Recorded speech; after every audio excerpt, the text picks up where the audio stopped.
लखनऊ के विकास नगर इलाके में हाल ही में एक दर्दनाक हादसा हुआ जिसने सैकड़ों गरीब परिवारों की जिंदगी पूरी तरह बदल दी।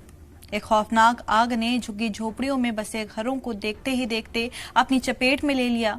कुछ ही मिनटों में लोगों का सारा सामान, कपड़े, बर्तन और जमा पूंजी सब कुछ जलकर खाक हो गया।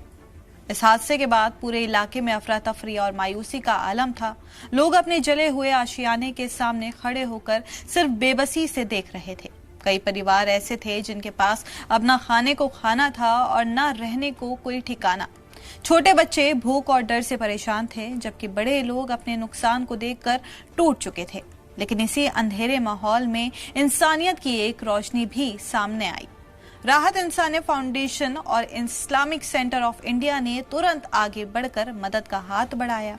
राहत इंसानियत फाउंडेशन के चेयरमैन चांद कुरैशी खुद मौके पर पहुंचे और हालात का जायजा लिया। करीब 300 मुतासिर परिवारों को राहत सामग्री पहुंचाई गई।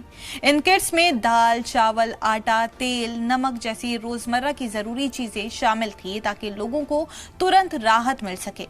बच्चों के लिए स्कूल बैग और पानी की बोतलें भी दी गई ताकि उनकी पढ़ाई रुक ना जाए।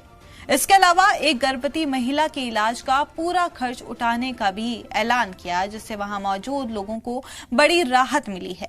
मौके पर ही कई परिवारों को खाना और जरूरी सामान भी दिया गया ताकि वो उस मुश्किल घड़ी में संभल सकें। चांद कुरैशी ने बताया कि उन्हें इस घटना की जानकारी सोशल मीडिया से मिली थी। जानकारी मिलते ही उन्होंने बिना देर किए मदद करने का काम शुरू कर दिया। उनका कहना था कि इंसानियत से बड़ा कोई धर्म नहीं होता और ऐसे वक्त में मदद करना हर इंसान का फर्ज है।